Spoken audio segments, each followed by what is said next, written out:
Então vamos lá, gente. Hoje a gente vai começar a falar do capítulo 9. Paulo começa um argumento falando sobre os judeus e o papel dos judeus na salvação. É um argumento que Paulo vai falar nos capítulos 9, 10 e 11 de Romanos. Então aí a gente vai falar um pouco desse panorama de Romanos 9 e depois a gente vai fazer o que a gente faz de costume, né? Passar versículo a versículo ou trecho a trecho para a gente compreender esse capítulo. E aí tem duas imagens. A primeira mostrando Israel, né? A cruz de Cristo lá, Jesus Cristo na cruz.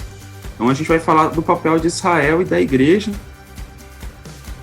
na salvação. E aí, figurinha de baixo, é porque a gente vai falar da eleição de Israel. Hã? Eleição de Israel. O Pedro adorou essa piadinha.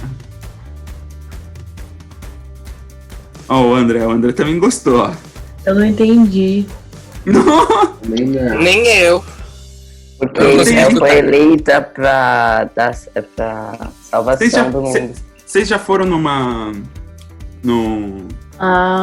na eleição lá? Não tem as cabininhas assim, ó? A cabine de eleição. Agora eu entendi. Sim. Aí, eleição, Israel. Yeah. Então vamos lá, gente. Romanos 9. O que acontece?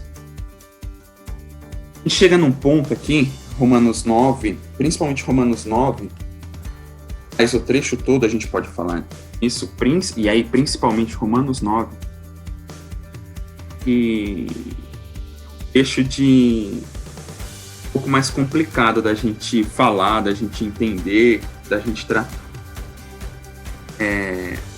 E aí o que acontece? Até Romanos 8, o que a gente aprendeu? Quem consegue fazer um resumo aí? Vou até parar de compartilhar aqui pra gente trocar um pouco de ideia. Nossa, o resumão é difícil, hein? Resumão. Depois fazer. de várias coisas sobre... libertação da gente do pecado. Tipo, sim. que Jesus morreu pela gente, sobre como a lei também não salva. Sobre como a lei não salva, a diferença de justificação. Tipo, que nem Jesus disse. Que, tipo, a lei não salva, mas, tipo, quem é salvo obedece a lei. Tipo isso. Então, a gente falou da lei, a gente falou da mais justificação, salvação, perdão, né? Quem mais? Adoção. Foi, Matheus? Tá meio embaçado. Adoção. As escravidões do pecado e de Deus. A escravidão. Que é de Deus, que o fardo de leve. E o do pecado é pesado. Sim. Isso aí, falamos dos fardos. Que mais? Tá vendo como vocês sabem? É sorte, viu? Porque a gente nunca lê as coisas que a gente ouve. Não, eu pelo menos. Ninguém aqui é burro, não. Não é burro, não. É isso aí.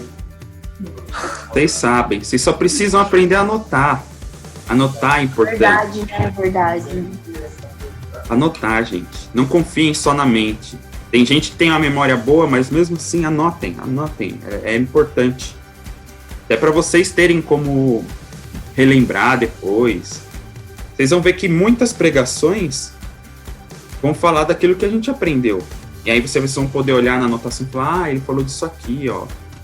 E aí a gente consegue ver quando a pessoa tá pregando a Bíblia ou não. É uma forma da gente ver. Então anotem, é importante, tá? Então vamos lá. De novo, Romanos até o capítulo 8. Então a gente falou de um monte de coisa aí, né? E aí eu vou fazer um resuminho para vocês. O que a gente falou? A gente falou da nossa posição legal e moral diante de Deus, né?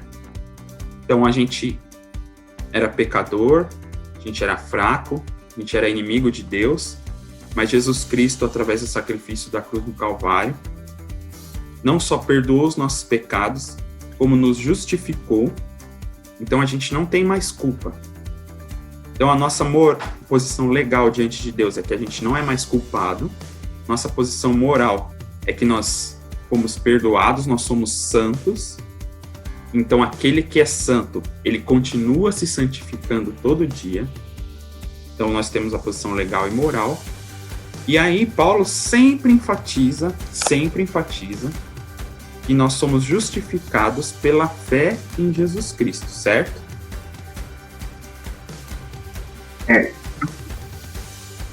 Quem lembra, eu até fiz uma pregação numa quinta-feira recente, falando sobre a fé. Porque às vezes a gente fala que fé é só crer, né? A fé, ela engloba muitos atributos. Alguns deles são obediência, entendimento, crer, né? Crer, obediência, arrependimento e negação. Então você crê, você se arrepende dos seus pecados, você obedece a Jesus e o Evangelho e a Palavra, e você nega-se a si mesmo, né? Aquele que quiser vir após mim, negue-se a si mesmo, toma a sua cruz e siga-me. Então, até o Romanos 8, beleza, entendemos o Evangelho. Depois a gente vai ver que dos capítulos 12 até o 15, tem o capítulo 16, que ele faz um encerramento lá, mas do 12 ao 15, é como se fosse uma continuação a partir de Romanos 8. E aí que começa a briga. Muitos teólogos falam que se pulasse do último versículo de Romanos 8 para o primeiro versículo de Romanos 12, ninguém ia perceber a ausência de nada. Parece, quando a gente lê Romanos 9, 10 e 11, a primeira tendência que a gente tem é falar assim, parece que Paulo está fazendo um parênteses aqui, parece que Paulo está falando de um outro assunto. Então, a gente tem num extremo eles que falam exatamente isso, que parece que Paulo está fazendo um parênteses, que ele teve um lapso aí. E aí, eu vou pegar dois exemplos, mais antigo, mas que a gente já citou aqui, que é o Dr. Martin Lloyd-Jones, aquele que ficou pregando 13 anos sobre Romanos na igreja dele lá, toda sexta-feira. Ele fala justamente isso, que parece que Romanos 9, 10 e 11 é um pós-escrito que trata de um tema específico. Conhece o Caio Fábio, pastor Caio Fábio?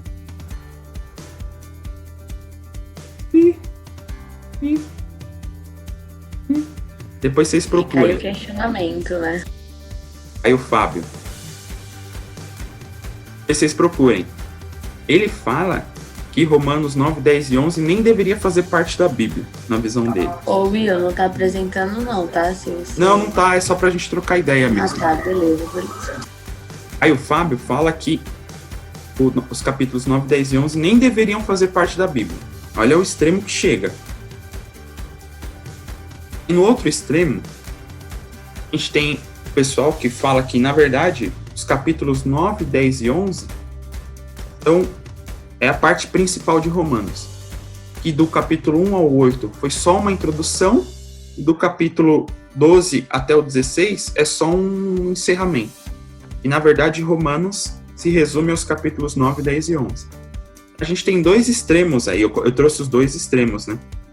Uns que falam que 9, 10 e 11 são um tema à parte, e não tem nada a ver com Romanos, nem parece o mesmo evangelho, e outros que falam que não, 9, 10 e 11 é o que resume Romanos, o restante você nem precisa ler.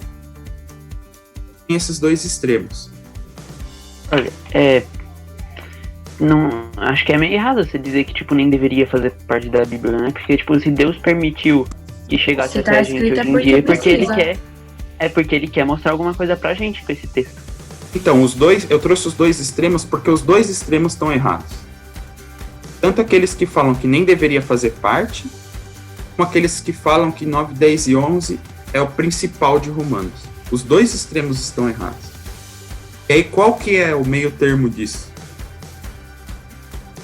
Se você ler 9, 10, se você ler Romanos e parar para meditar nos capítulos 9, 10 e 11, a primeira percepção que você vai ter é que parece que ele realmente está falando de outro assunto. Parece mesmo. Só que quando você lê de novo e começa a meditar no livro todo, você vai ver que 9, 10 e 11, na verdade, é a continuação do argumento de Paulo. Não está diferente de tudo que ele pregou até ali. E é uma parte essencial de Romanos e é uma parte de difícil compreensão. Gente, capítulos 9, 10 e 11 são os capítulos, no meu entendimento. E aí o Marcão entrou aí, ele pode dar até a opinião dele. Principalmente o capítulo 9. É muito difícil a gente entender o capítulo 9. Eu vou até aproveitar que o Marcos está aí, ouvindo. A gente estava conversando esses dias sobre o tema. E aí, por exemplo, o capítulo 9 de Romanos que a gente vai falar hoje, eles não vão conseguir encaixar João 3,16 nele.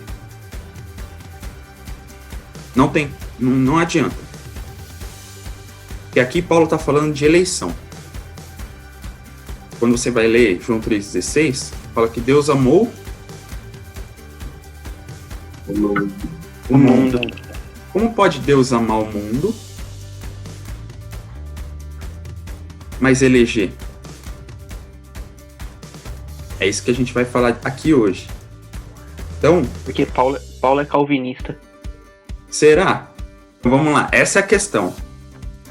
Então, aqui alguns já falaram aqui, o André e o Matheus falaram. Essa Romanos 9, 10 e 11 é uma coisa que divide principalmente na parte de soteriologia. Lembra que a gente falou de soteriologia? Lembra o que é soteriologia? Claro que a gente... Doutrina da salvação. Isso aí, Exato. Pedro, muito bem. Ponto pro Pedro. Então, Romanos 9... Pesquisou no Google lá. Pedro pesquisou no Google. Romanos 9... A única coisa que eu lembro é que era salvação. Isso, lembra que a gente falou de Salvador? Quem nasce em Salvador é soteropolitano.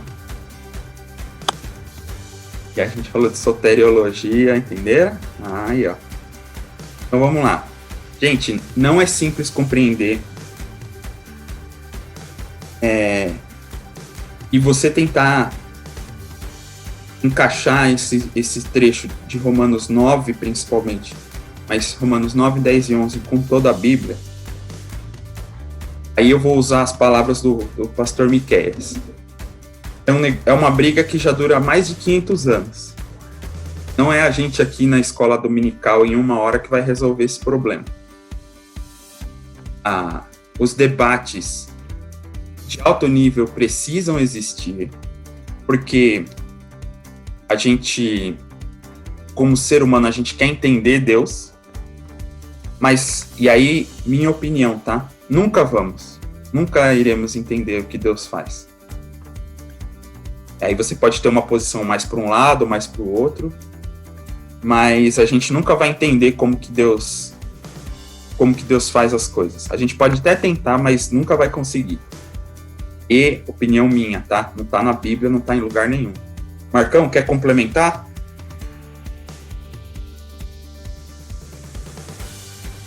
Você tá ouvindo aí?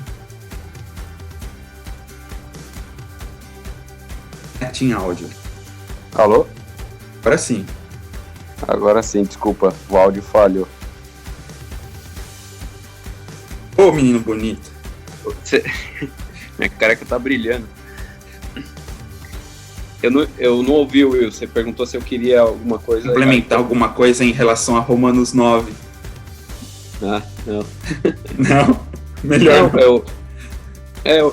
Eu acho que o grande ponto aqui é que, independente da interpretação, eu acho que a gente precisa ter humildade primeiro de entender que é um texto muito difícil e que as duas interpretações, elas fazem sentido. E a gente não pode correr o risco de fazer caricaturas das duas interpretações, porque, assim, uma pessoa que olha alguém que crê na eleição, quais são as acusações que geralmente ela faz? então só você é o salvo e os outros vão para o inferno, só você é melhor que todo mundo, ou então, já que você é eleito, quer dizer que você pode viver uma vida de pecado porque sua salvação já está garantida. E o outro extremo, que também não é verdade, é que quando nós cremos que nós aceitamos a Jesus, ou seja, o homem tem a opção de crer no evangelho e ele pode aceitar ou não, dependendo da vontade dele, algumas acusações injustas também. Então você crê que é você que se salva, porque é você que toma a decisão pela sua salvação.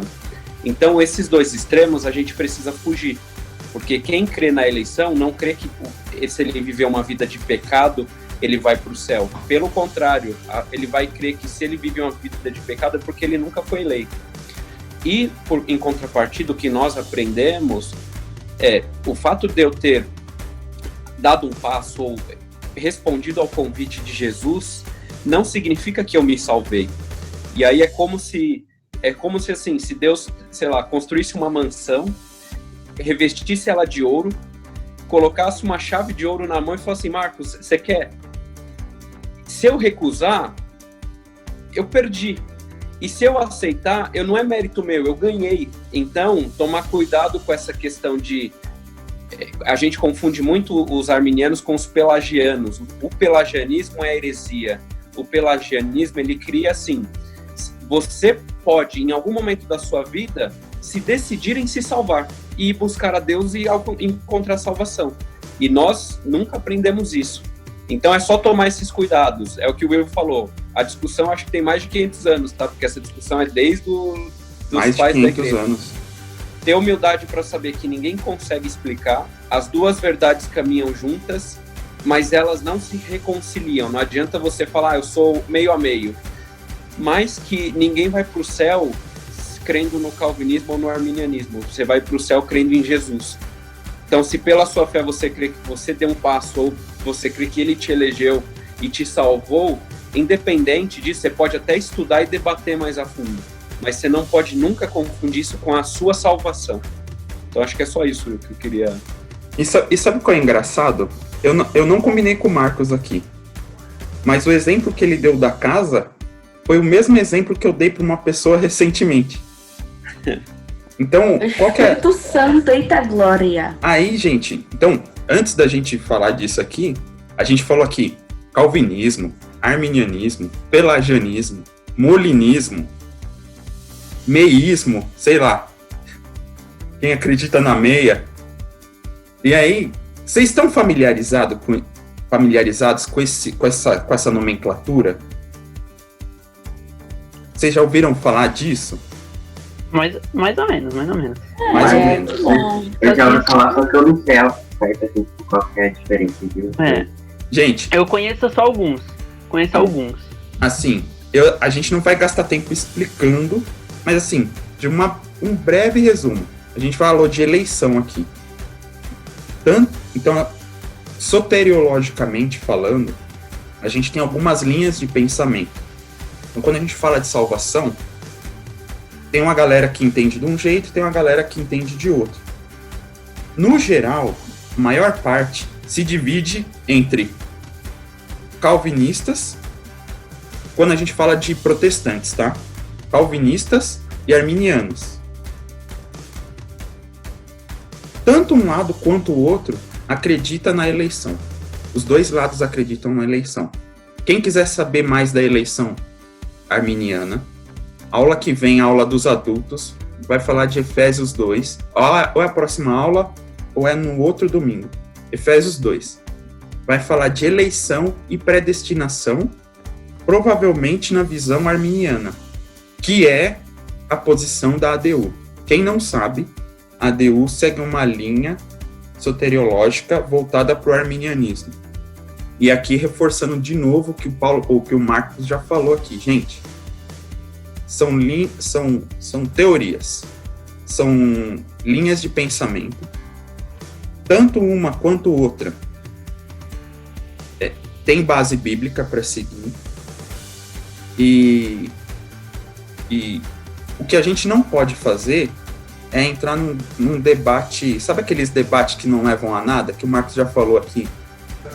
Se você falar, a Bíblia fala isso. Ah, não, mas a Bíblia fala aquilo. Ah, mas a Bíblia fala isso, mas a Bíblia fala aquilo.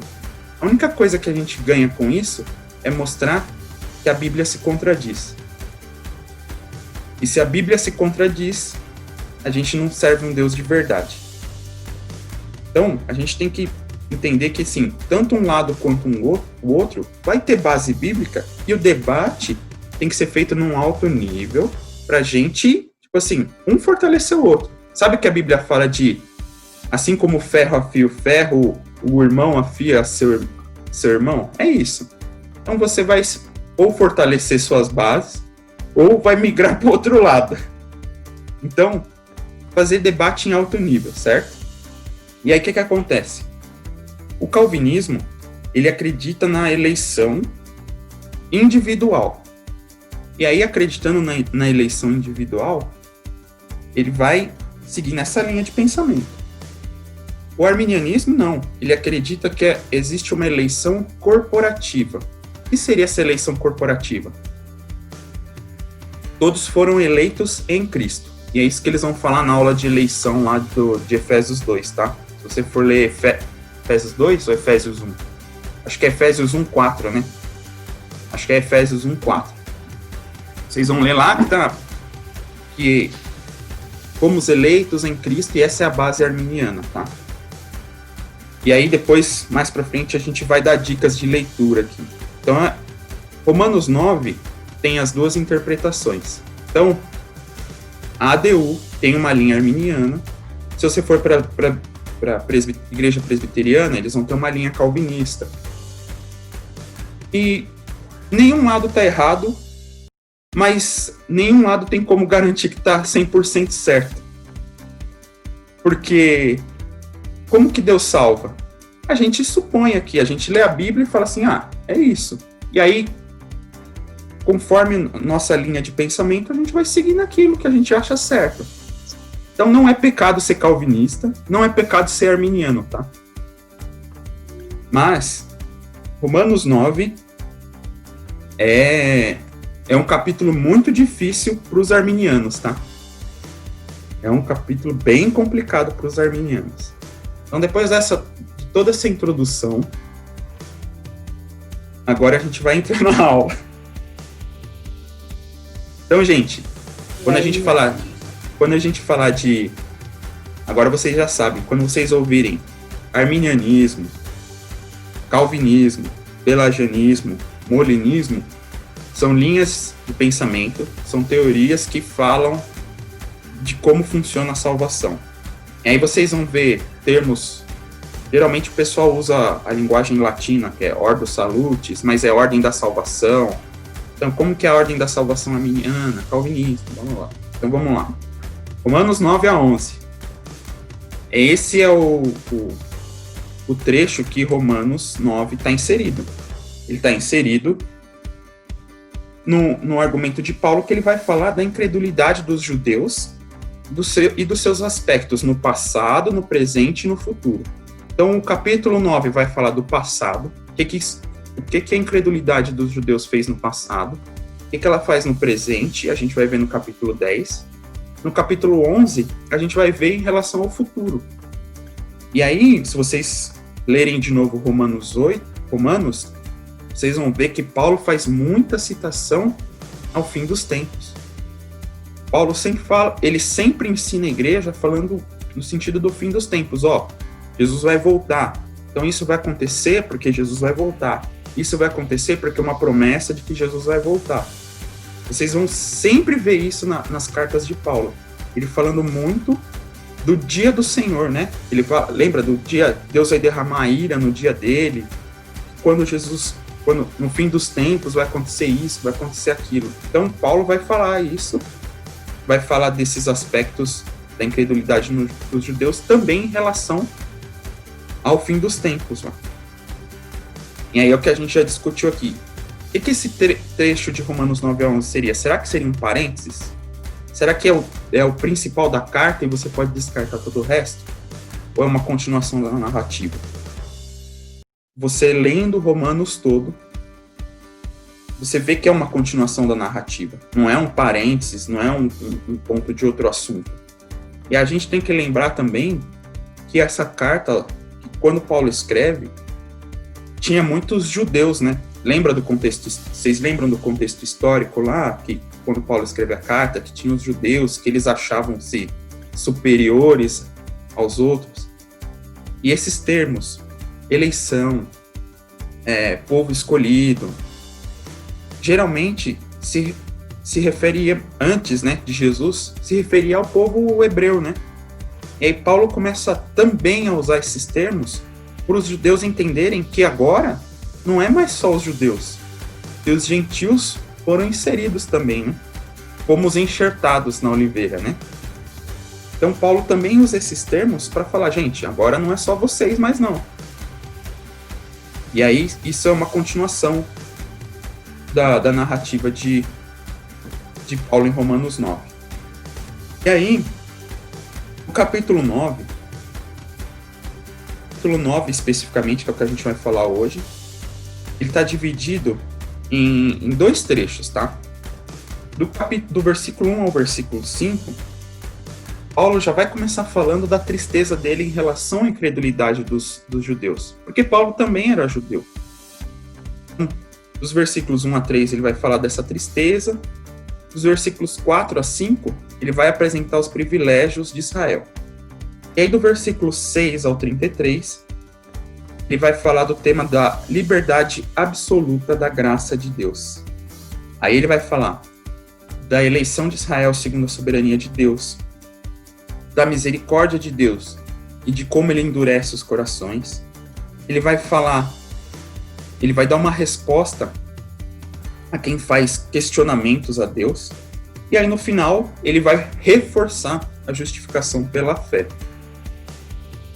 Aí eu pus aqui uma imagenzinha, porque a gente vai falar da eleição, né? Então, é como se Deus fosse lá, escolhesse alguém, um povo, e tirasse daquele meio, né? E escravidão. Lembra que ele falou da escravidão? Com as Bíblias abertas aí? Sim. Quem pode ler Romanos 9, do 1 ao 5? Eu já falei primeiro, vou ler. Então vai.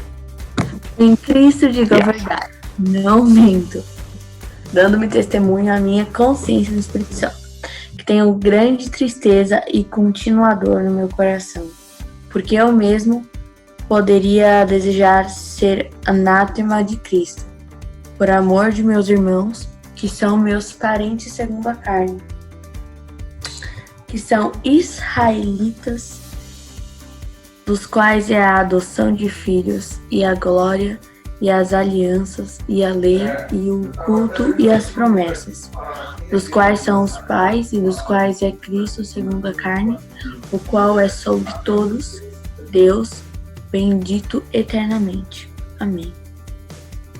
Então aí, nesse trecho de Romanos 9, do 1 ao 5, Paulo vai falar da tristeza dele em relação à incredulidade dos judeus.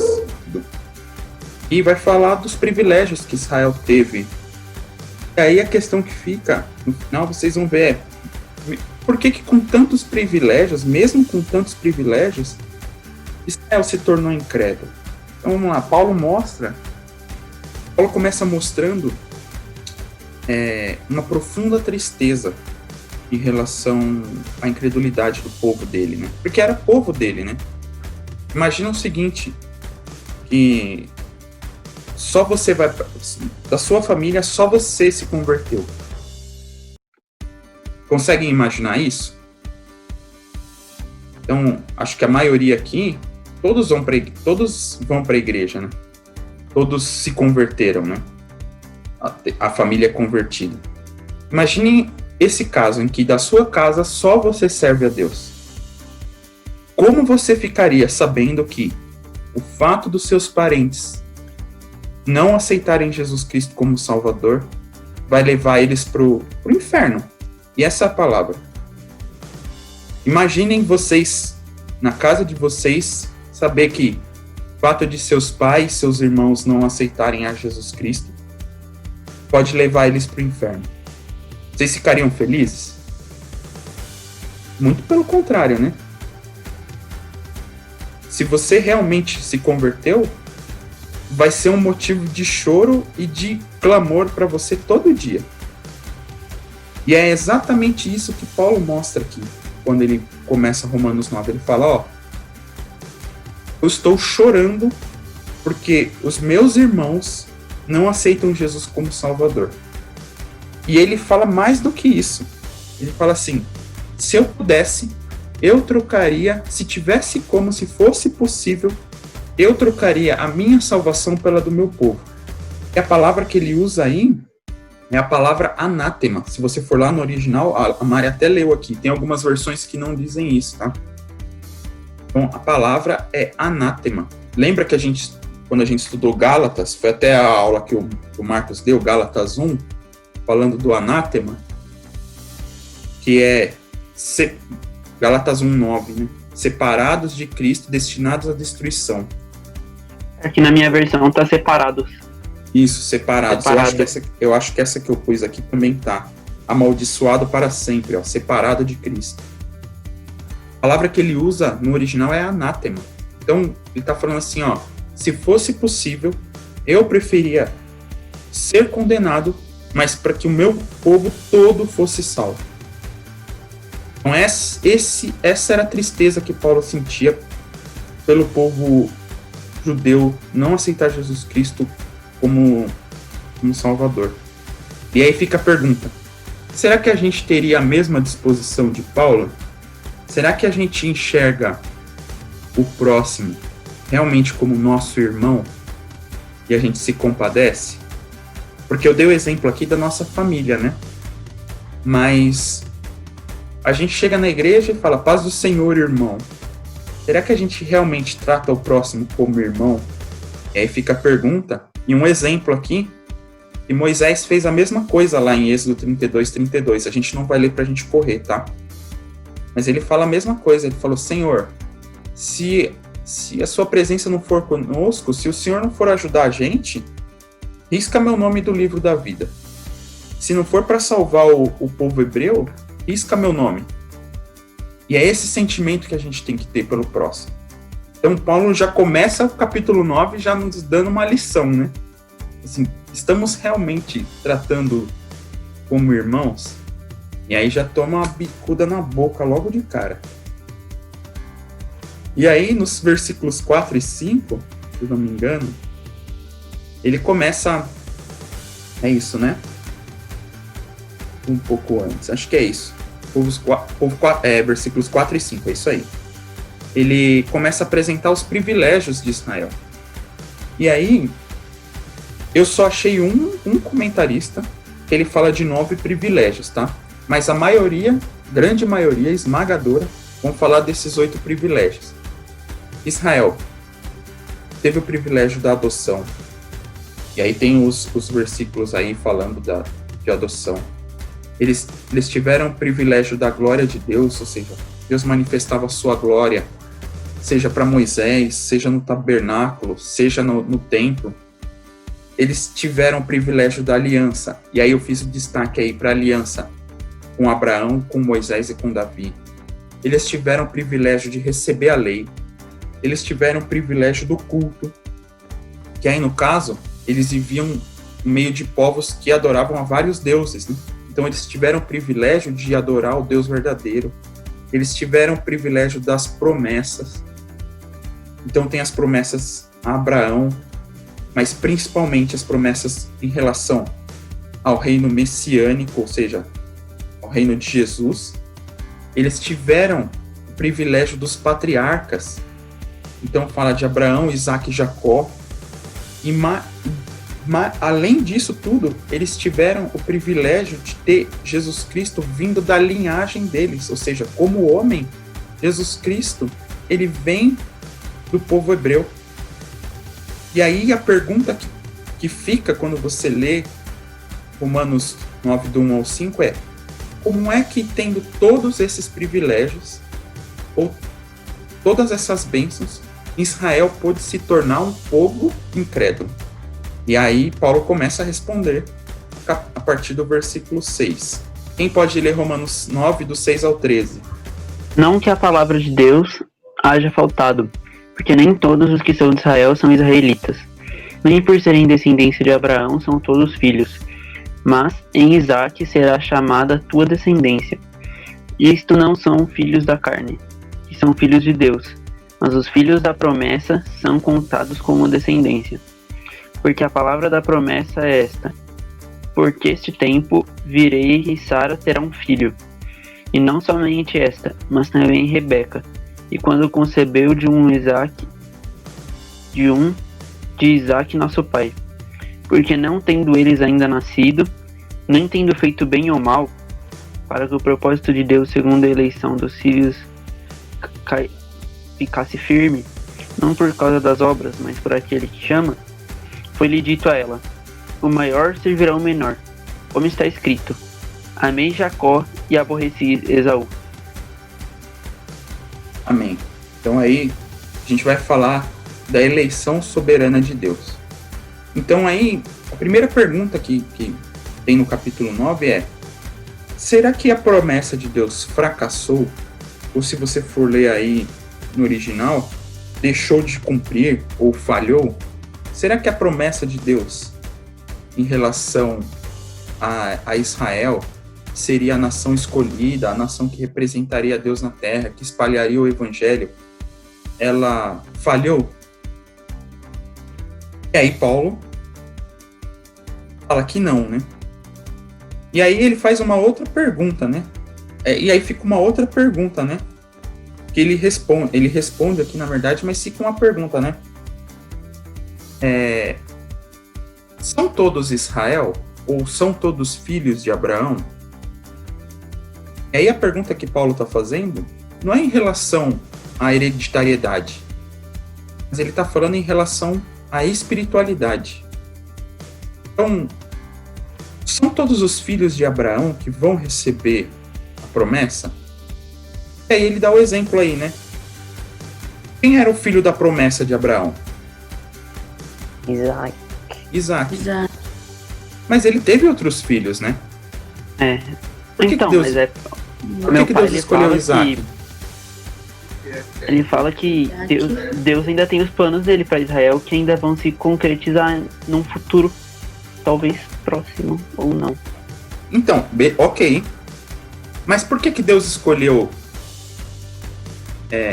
Isaac e não Ismael?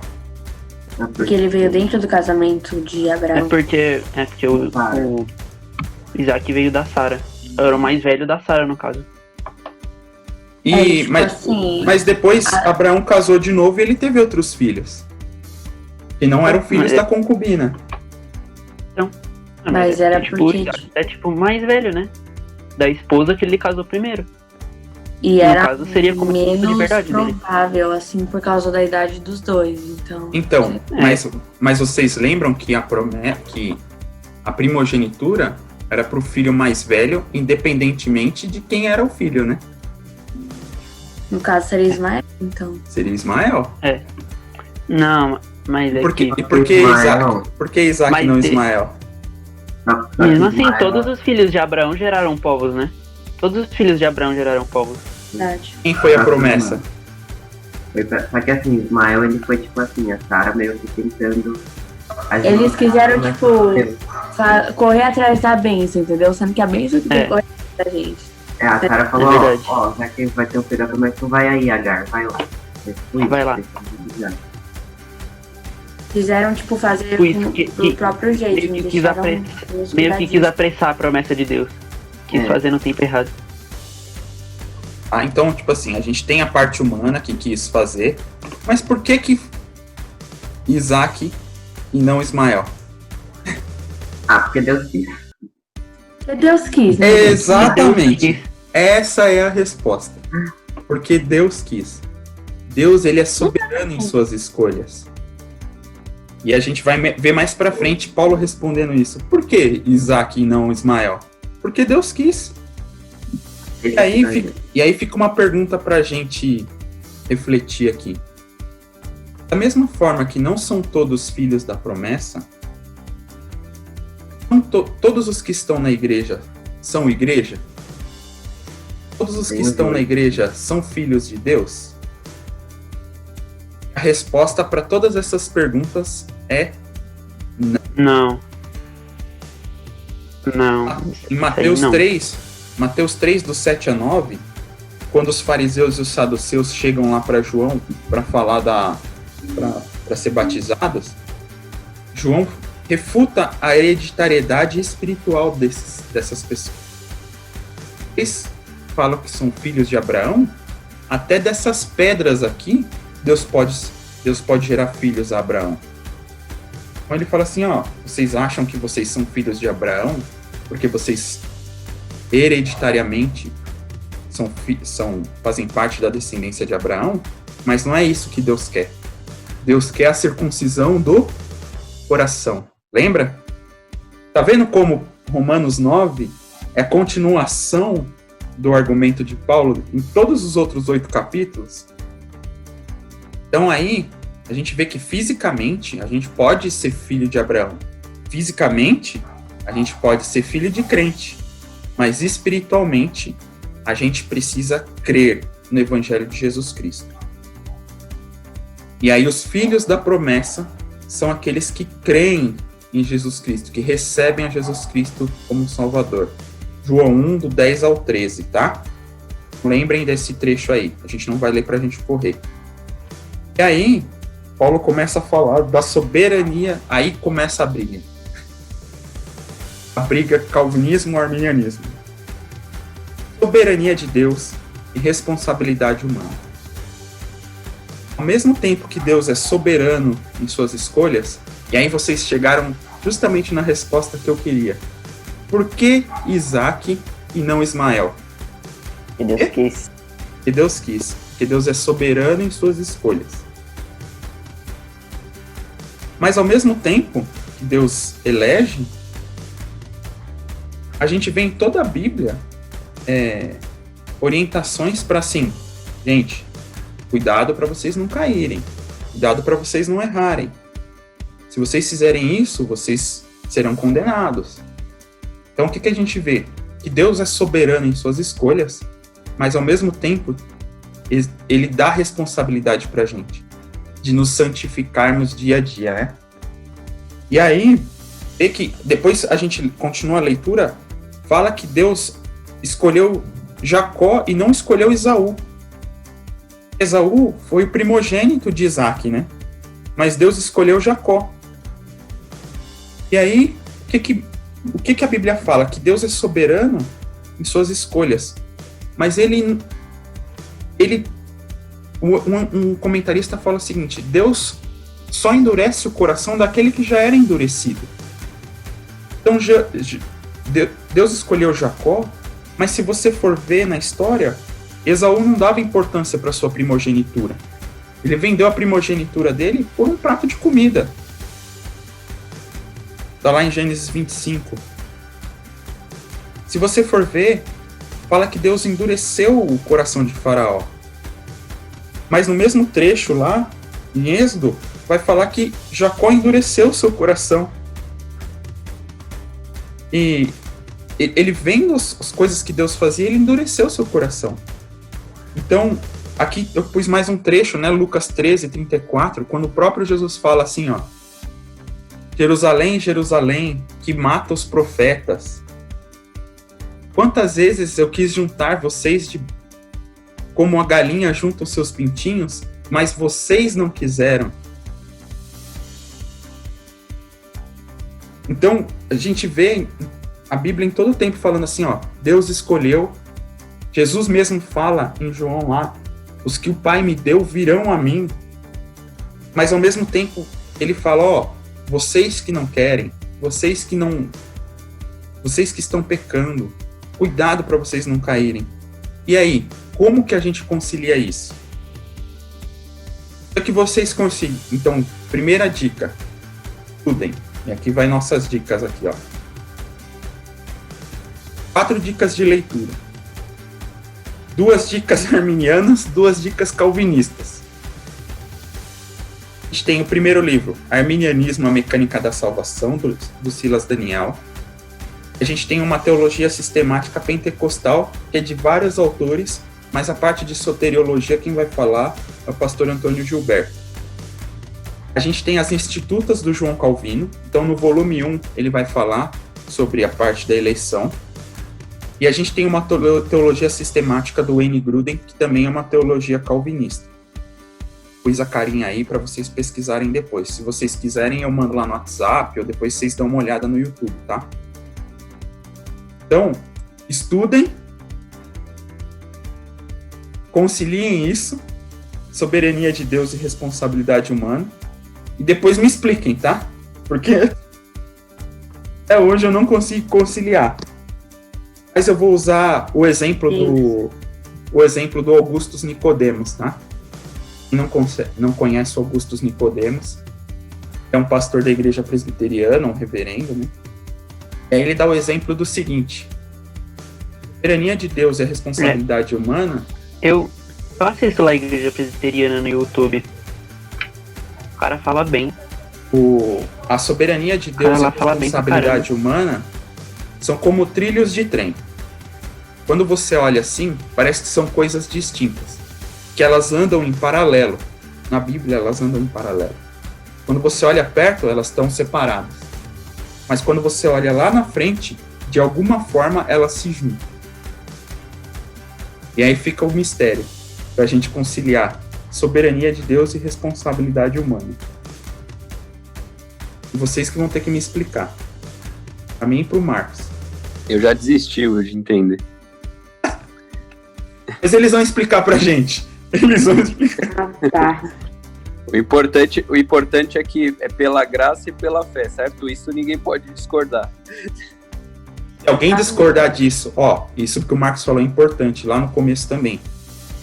Se vier alguém falando que você tem papel na salvação, que não é só pela graça e pela fé, já desconfie. É um grande indício para você desconfiar. Já corta. Pois é. Seja anátema, igual Paulo fala lá em Gálatas 1. Se alguém vier com um evangelho diferente disso, seja anátema. E aí vamos lá. A grande discussão aí é a ordem, né, Will? Isso que é a grande discussão. Eu tenho fé e creio em Cristo e por isso sou salvo? Ou Cristo me elegeu e me deu fé e abriu os meus olhos para que eu cresça nele? Então, você vê que é uma linha ali que é tão tênue que é muito difícil de explicar, mas toda a discussão está ali. Mas ninguém vai negar que é pela fé em Cristo Jesus e a salvação é pela graça de Deus que foi revelada em Cristo. Então, qualquer coisa que fuja disso, aí sim você pode debater mesmo e até classificar como uma heresia, né? Não só debater, combater, né? Combater mesmo. Combater. Agora o restante é mais para discutir e se vê que vai entrar em polêmica, é melhor parar. Né?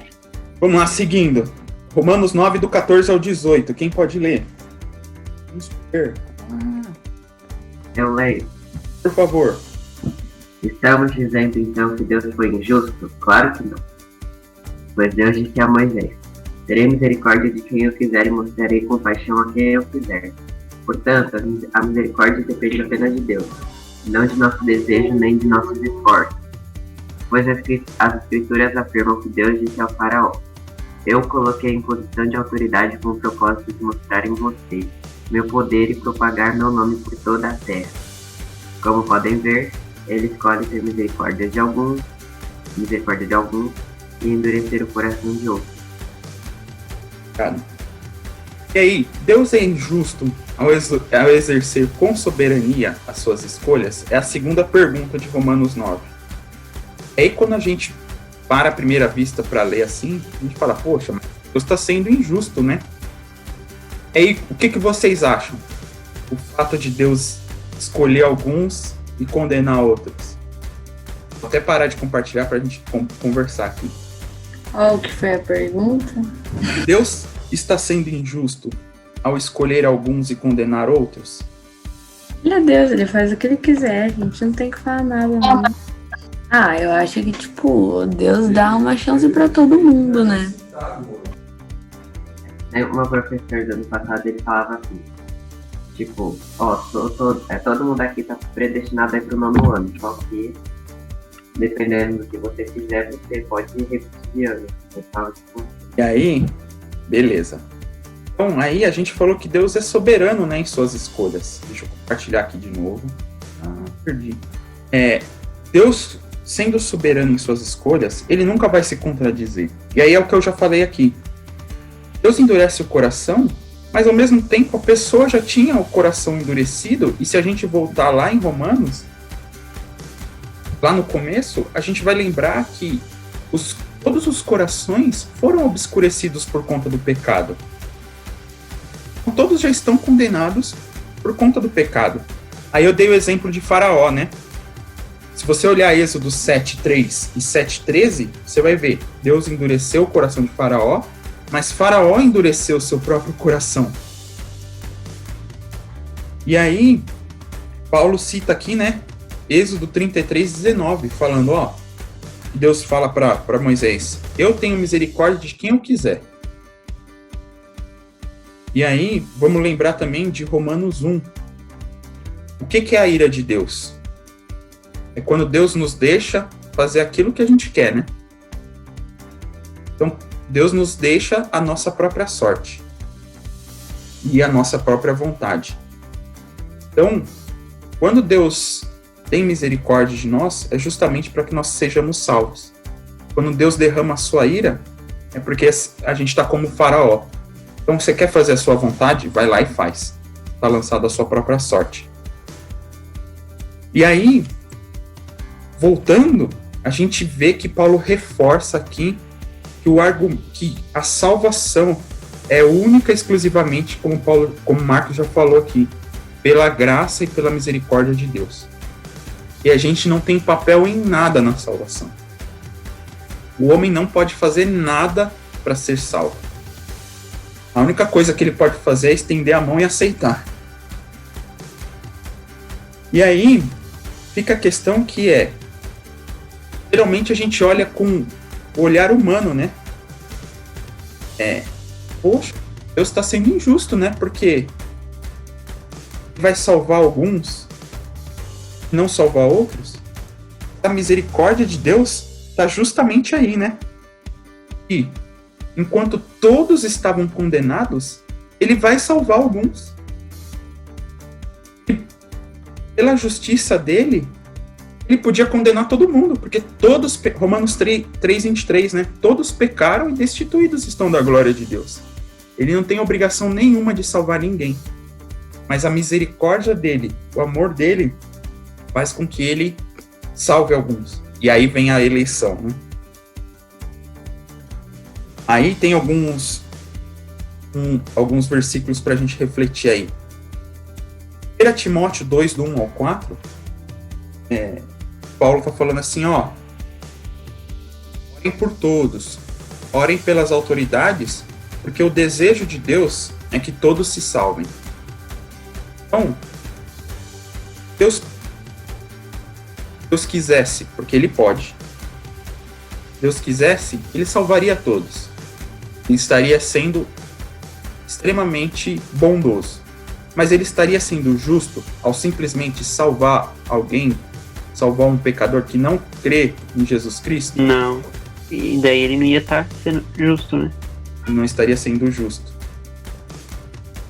Então, Deus tem um desejo, uma vontade que é de salvar todos os homens, porque Deus ama. E aí, João 3,16, Deus amou o mundo. Uma regra: todos os que creem. Só vão ser salvos os que creem. Judas só tem um capítulo, tá? Então, versículos 20 a 23, a gente recebe uma ordem lá. Vai lá e salva alguns. Vocês não vão conseguir salvar todos. Marcos 16, 15 ao 16, fala assim: quem crê e for batizado será salvo. Quem não crê será condenado. Então, já está falando aqui, certamente alguns não vão crer. Então, embora Deus queira salvar todos, a Bíblia mostra claramente que não serão todos salvos. Não serão todos salvos. E aí, fica uma questão para a gente refletir, tá? Infelizmente, a gente vive no meio de pessoas que a gente gosta muito. a gente tem um carinho especial. A gente vive no meio de pessoas que, infelizmente, podem não ser salvas. Mas o nosso papel é orar por todas, é pregar o evangelho a toda criatura, falando da onisciência de Deus. Ou seja, Deus já conhece, e aí, tanto você crendo de um lado quanto do outro, se Deus determinou, ou Ele conhece por sua presciência, Ele sabe de tudo antes. E aí fica o ponto que a gente já falou aqui, e a gente fica para a gente ressaltar. Os que forem condenados, eles vão ser condenados por sua própria culpa. Mas os que forem salvos, serão salvos pela misericórdia e pela graça de Deus. Certo? Romanos 9, 19 a 20, não vamos ler, tá? Vamos correr aqui para a gente tentar terminar em 8 minutos. Romanos 9, do 19 ao 20. A terceira pergunta. Se Deus é soberano e Ele escolhe, por que a gente ainda é culpado? Aí,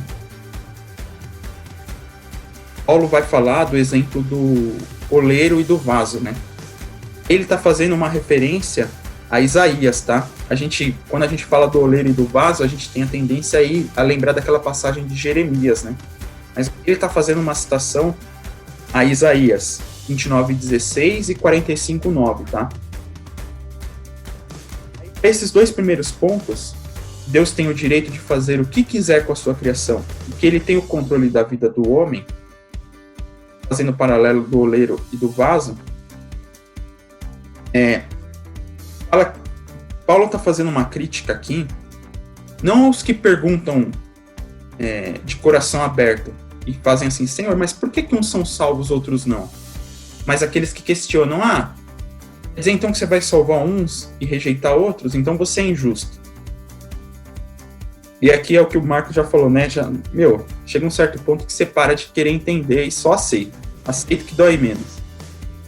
Mas a crítica de Paulo aqui é em relação aos rebeldes. E aí o pastor Miqueias falou na terça-feira, né? Sobre o serviço. E rebelde, ele não quer servir. Rebelde questiona os pais, ele questiona os líderes, ele questiona o pastor, e eu vou falar baixinho aqui, o rebelde, ele questiona a Bíblia.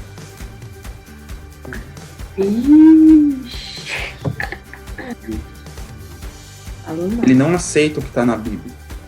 Sabe qual é a característica principal do rebelde? E aí vocês vão identificar o rebelde. Rebeldes no geral, tá? O rebelde quer que faça a vontade dele. Essa é a principal característica do rebelde. É a minha vontade que tem que ser feita. E aí, obviamente, ele vai questionar a soberania de Deus. Ele não vai ser o barro na mão do oleiro. Mas ele quer, como barro, questionar, né? E aí Paulo fala assim, como que pode uma criatura questionar o seu Criador? Ponto 3. Deus é glorificado, tanto na salvação quanto na condenação. E aí, peguei um versículo de Jó 2, 9 e 10, e Jó fala, eu aceito o bem de Deus e não aceito o mal? Por ler o versículo, Jó atribui o bem a Deus e não o mal.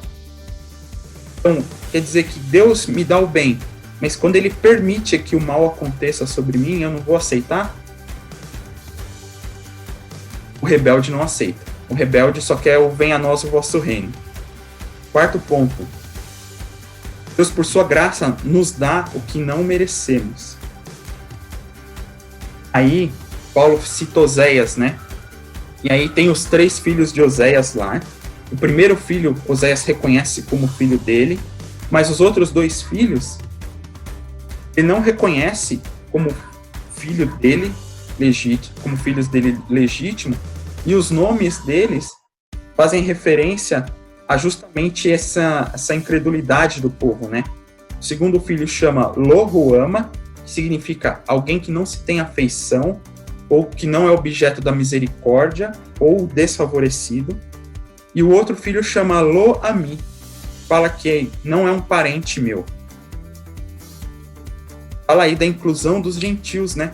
Então Deus falando assim, ó, eu vou ter misericórdia daqueles que não eram meu povo, daqueles que não tinham afeição porque eu não tinha afeição. Mas também Deus, por sua graça e misericórdia, ele deixa um remanescente em Israel, que é o ponto 5 aí, né? E aí, mostra aqui, em relação ao futuro, né? Que o fato de um remanescente de Israel crer em Jesus é sinal de que a promessa de Deus de um dia todo Israel vai crer em Jesus também vai acontecer. E aí, assunto do capítulo 11 de Romanos. E que o fato da rejeição de Israel trazer bênção para os gentios, imagina quando todo Israel reconhecer que Jesus Cristo é o nosso Salvador. Fala da regeneração universal no fim dos tempos. Certo? Então tem esses 5 pontos aí, que são a resposta de Paulo aos que não creem. E aí, em 3 minutos, a gente vai falar dos últimos versículos. Nem vou gastar muito tempo aqui nesses 3 últimos versículos. Ele só reforça que a justificação e a nossa salvação é pela fé em Jesus Cristo. Mas em um trecho importante, Jesus Cristo se tornou uma pedra. Aqueles que não creem se tornou uma pedra de tropeço, porque eles creem na salvação pelas próprias obras, pelas obras da lei. Mas ele se transformou em pedra angular, ou pedra de esquina, a pedra principal para aqueles que creem. Salmo 118, 22. Certo? E aí, para a gente concluir. Soberania de Deus e responsabilidade humana. Essa disputa aí, historicamente, muitas pessoas morreram por conta dessa disputa. Não é que o Marcos já falou aqui. Gente, cuidado. Então, se formos discutir, discutam em alto nível. Discutam num nível que a gente possa crescer, que ambos possam crescer. Sem levar para o lado pessoal. Sem levar para o lado pessoal e sem levar a contradição bíblica, que é o mais importante. A Bíblia nunca se contradiz.